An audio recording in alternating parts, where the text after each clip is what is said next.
Students, अब हम देखेंगे कि क्वेश्चन नंबर 4 को कैसे सॉल्व करेंगे। जो आपके कैलकुलेशन ऑफ चार्ज कांसेप्ट पर बेस्ड है, वहाँ पर हमने आपको 3 मेथड्स बताए थे। एक जब करंट कांस्टेंट हो तब चार्ज कैलकुलेट करना, एक जब करंट टाइम पर डिपेंड कर रही हो तब चार्ज को कैलकुलेट करना, एक जब करंट और टाइम के बीच में ग्राफ दिया गया हो तब चार्ज का कैलकुलेट करना। तो हम ये उस कांसेप्ट पर बेस्ड है। चलो देखते हैं क्वेश्चन कैसे है। The current in a wire varies with time according to the relation I equal to 3.0 ampere plus 2.0 ampere per second into t. How many coulombs of charge pass across section of the wire in time interval between t equal to 0 to t equal to 4 seconds? What constant current would transport the same charge in the same interval? मतलब क्या है कि आपको एक ये wire है, ये PQ wire है, इसमें करंट I फ्लो कर रही है। ये करंट आपको I गिवन है, I equal to 3.0 plus 2.0 ampere per second into t. अब एक बात यहाँ आप देखिए, यहाँ पर करंट किस पर डिपेंड कर रही है? टाइम पर ना। यहाँ पर करंट किस पर डिपेंड कर रही है? टाइम पर ना। देखिए यहाँ टाइम है, तो जहाँ कहीं भी करंट टाइम पर डिपेंड कर रही हो तो हम कहते हैं वो टाइम का फंक्शन है। क्या है? हम कहते हैं वो टाइम का फंक्शन है। तो यहाँ पर करंट टाइम पर डिपेंड कर रही है तो हम कहेंगे करंट टाइम का फंक्शन है। अब टाइम इंटरवल देखो कितना गिवन है, 4 सेकंड। कब से? t इक्वल टू 0 से t इक्वल टू 4 सेकंड ये टाइम इंटरवल गिवन है। क्या फाइंड आउट करना है? चार्ज। इसके अभी फर्स्ट कॉन्सेप्ट में हमने आपको डिस्कस किया था कि जब भी करंट टाइम पर डिपेंड कर रही हो या टाइम का फंक्शन हो, करंट कांस्टेंट ना हो, तब टोटल फ्लो ऑफ चार्ज निकालने के लिए फॉर्मूला होता है Q equal to integration T1 से T2 I dt। Integration T1 से T2 I dt, ये आपका फॉर्मूला होता है चार्ज कैलकुलेट करने का। यहाँ पर T1 कितना है? 0। T1 कितना है? देखिए 0। T2 कितना है? 4 सेकेंड। T2 कितना है? 4 सेकेंड। 0 से 4 हो गया। I dt है, I की वैल्यू कितनी है? 3.0 ampere plus 2.0 ampere per second into T. तो I की वैल्यू देखिए हमने यहाँ पर पुट कर दिया, 3.0 ampere plus 2.0 ampere per second in T into D T. ये I की वैल्यू हो गई। अब इसको हम दो पार्ट में कर दें, इसका इंटीग्रेशन अलग से कर दें, इसका अलग से कर दें। तो हमने क्या किया, 3.0 एम्पियर आपका dt कर दिया, लिमिट 0 से 4 कर दिया, प्लस 0 से 4 ये 2.0 ampere per second into T D T कर दिया। अब यहाँ पर हमें 3.0 ये कांस्टेंट, ये इंटीग्रेशन से बाहर आ जाएगा। यहाँ हम 1 मान सकते हैं तो ये 1 dt बचेगा। क्या बचेगा? 1 dt। यहाँ पर 3 बाहर चला है तो इसको हम 1 dt लिख सकते हैं। 1 से मल्टीप्लाई करोगे कोई इफेक्ट नहीं पड़ेगा, इसको 1 dt लिख सकते हैं। ये 2.0 एम्पियर पर सेकंड कांस्टेंट है, इंटीग्रेशन से बाहर आ गया तो यहाँ टी डी टी हो गया। क्या हो गया? टी डी टी हो गया। अब हमें रूल देखना है। देखिए 1 dt किसके बराबर होता है? टी के। 1 dt किसके बराबर होता है? टी के। 1 dt किसके बराबर? टी के। और दूसरा रूल क्या होता है? Integration T D T. Integration T D T होता है T square upon 2। Integration T D T होता है टी स्क्वायर अपॉन 2। ये रूल है। मीन्स इंटीग्रेशन 1 dt होता है टी के equal, integration T D T होता है टी स्क्वायर अपॉन 2। तो देखिए इसको सॉल्व करेंगे तो Q आपका आ जाएगा ये 3.0 एम्पियर, यहाँ 1 dt क्या हो जाएगा? t आ जाएगा। और लिमिट क्या हो जाएगी आपकी? 0 से 4 प्लस 2.0 एम्पियर पर सेकंड। यहाँ पर टी डी टी क्या होता है? T square upon 2। T square upon 2 limit क्या हो जाएगी? 0 से 4। देखिए ये टी डी टी हो गया टी स्क्वायर अपॉन 2, ये हो गया 1 dt, टी आ गया। अब सबसे पहले क्या करते हैं, यहाँ t के प्लेस पर ये वैल्यू रखते हैं, फिर माइनस लगाते हैं, फिर ये वैल्यू पुट करते हैं। तो Q इक्वल टू आपका आ जाएगा 3.0 एम्पियर। ये पहले t की वैल्यू ये रखेंगे, 4 माइनस 0 प्लस ये हो जाएगा आपका 2.0 एम्पियर पर सेकेंड।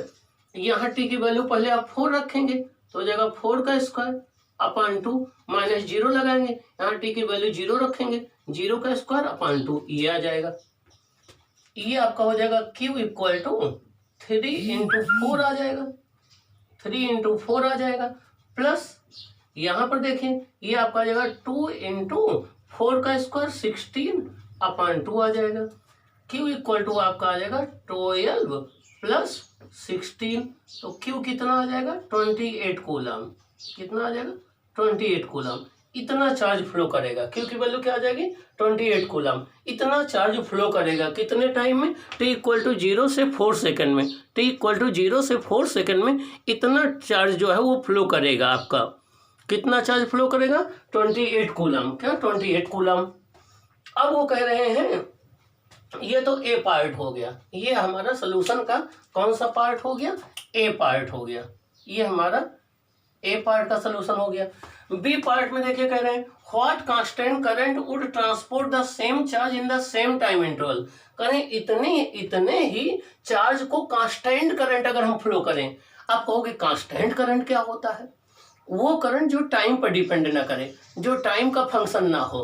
तो बी पार्ट देखिए, बी पार्ट में आई इक्वल टू होता है क्यू अपॉन टी, तो क्यू इक्वल टू क्या हो जाएगा आई इंटू टी, ये आ जाएगा। अब कह रहे हैं कि अगर इतना ही चार्ज अगर हमें फ्लो कराना हो, इतना ही चार्ज फ्लो कराना हो तो कितनी कांस्टेंट करंट फ्लो करानी पड़ेगी। ये तो कांस्टेंट करंट है नहीं, ये तो टाइम पर डिपेंड कर रही है। तो देखिए क्या आ जाएगा, तो ये आपका हो जाएगा Q कितना है 28 और टाइम इंटरवल कितना है, टाइम इंटरवल है कितना 4 सेकंड। तो ये आपका आ जाएगा 4 7 जा 28। तो आपकी I की वैल्यू कितनी आ जाएगी 7 एम्पियर। I की वैल्यू कितनी आ जाएगी 7 एम्पियर। इसका मतलब ये हो गया कि अगर आप 28 कूलम चार्ज को फ्लो कराना चाहते हो तो कांस्टेंट करंट आपको 7 एम्पियर जो है 4 सेकंड तक फ्लो करनी पड़ेगी, तब इतना चार्ज फ्लो करेगा। ओके, समझ में आई बात। एक बार मैं फिर एक्सप्लेन कर दूं। क्वेश्चन ये था कि किसी वायर में करंट ये फ्लो कर रही है, ये करंट टाइम पर डिपेंड कर रही है, तो ये टाइम डिपेंडेंट करंट है, या हम कहेंगे करंट टाइम का फंक्शन है। आपको बताना है कि t इक्वल टू 0 से t इक्वल टू 4 सेकंड में कितना चार्ज फ्लो करेगा, वो आप इस मेथड से निकालेंगे। फिर आपको बताना है कि इतने ही चार्ज को फ्लो कराने के लिए कितनी कांस्टेंट करंट फ्लो करानी पड़ेगी, वो आप इस मेथड से निकाल सकते हैं। ये रहा क्वेश्चन नंबर 4। अब क्वेश्चन नंबर 5 का हम सोल्यूशन देखेंगे। देखिए क्वेश्चन नंबर 5 को आप कैसे सॉल्व करेंगे। क्वेश्चन नंबर 5 देखिए। अब हम क्वेश्चन नंबर 5 देखेंगे। अभी हमने आपको बताया था प्रीवियस कॉन्सेप्ट में कि जब भी हमें करंट और एरिया के बीच में ग्राफ पता हो तो हम टोटल चार्ज फाइंड आउट करने के लिए उस करंट और टाइम का एरिया फाइंड आउट कर लेते हैं। देखिए हमारा क्वेश्चन है current passing through a wire decreases linearly from 10 ampere to 0 ampere in 4 seconds. Find total charge flowing through the wire in the given time interval. मतलब क्या हुआ, कोई एक वायर है, मान लो ये वायर है, कोई एक वायर है, सपोज कर लो ये वायर है, इसमें करंट फ्लो कर रही है। Current t equal to 0 second पर 10 एम्पियर थी, t इक्वल टू 4 सेकंड पर 0 एम्पियर हो गई। मीन्स करंट लीनियरली डिक्रीज हो रही है, तो 4 सेकंड में उसमें कितना चार्ज फ्लो करेगा ये आपको फाइंड आउट करना है। तो देखिए कैसे सॉल्व करेंगे। Solution given, t equal to 0 second पर करंट कितनी थी, I1 इक्वल टू 10 एम्पियर थी। देखिए t इक्वल टू 0 पर करंट कितनी थी 10 एम्पियर थी। अब करंट डिक्रीज हो रही है, टाइम इंक्रीज हो रहा, करंट डिक्रीज हो रही है। t इक्वल टू 4 सेकंड पर करंट 0 हो गई, t इक्वल टू 4 सेकंड पर करंट क्या हो गई 0 हो गई। हमें Q फाइंड आउट करना है, क्या करना है Q फाइंड आउट करना है। ये हमने ग्राफ प्लॉट कर लिया करंट और टाइम के बीच में, तो चार्ज होता है एरिया ऑफ IT ग्राफ। इसका एरिया हो जाएगा 1/2, बेस कितना हो जाएगा 4 सेकंड, हाइट कितनी हो जाएगी 10 एम्पियर, तो बेस इंटू हाइट 1/4 इंटू 10, 2 2 जा 4, 2 10 जा 20 कूलम। तो कितना चार्ज फ्लो करेगा टोटल 20 कूलम का चार्ज फ्लो करेगा। तो ये आपके क्वेश्चन 1 से लेकर के 5 तक आपके फर्स्ट कॉन्सेप्ट पर बेस्ड थे, जिसमें हम लोगों ने करंट को डिफाइन किया था, फिर इंस्टेंटेनियस करंट बताया था, फिर आपको एवरेज करंट बताया था, फिर उसके बाद चार्ज को कैलकुलेट करने का मेथड बताया था। फर्स्ट मेथड में हम लोगों ने कैलकुलेट किया था जब करंट कांस्टेंट थी Q equal to I into t. Second method में हम लोगों ने कैलकुलेट किया था जब चार्ज टाइम पर डिपेंड, जब करंट टाइम पर डिपेंड कर रही थी, Q equal to integration T1 to T2 I dt। Third method में हमारा था जब ग्राफ और आईओटी के बीच में दिया गया हो तब चार्ज कैलकुलेट करने के लिए उसका एरिया निकालते हैं। तो ये डिस्कशन रहा। अब हम नेक्स्ट कॉन्सेप्ट पर काम करेंगे। फर्स्ट कॉन्सेप्ट के ये न्यूमेरिकल है, इनकी आप प्रैक्टिस करेंगे तो आपको थ्योरी और कॉन्सेप्ट दोनों क्लियर हो जाएगा।